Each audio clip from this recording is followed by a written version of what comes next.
गरीब भाई की अमीर बहन। किशोर और पिद्दी दो भाई बहन थे।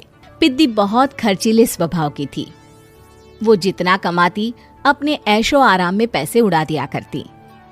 लेकिन किशोर समझदार था, घर को साथ लेकर चलना जानता था। अपनी बहन के जितना कमाता तो नहीं था, लेकिन फिर भी वो किसी तरह घर का खर्च चला लेता था। एक दिन पिद्दी किशोर से कहती है, किशोर, तुम थोड़ा ज्यादा क्यों नहीं कमाते? मेरे दोस्त रोज मेरा मजाक उड़ाते हैं। अरे बहन, मैं कोशिश तो कर रहा हूँ। अच्छा सुनो, अगले महीने रक्षाबंधन है, मुझे सोने का हार चाहिए, इससे कम कुछ भी ना लूंगी। अरे दिला दूंगा बहन। किशोर को पूरी रात नींद नहीं आती।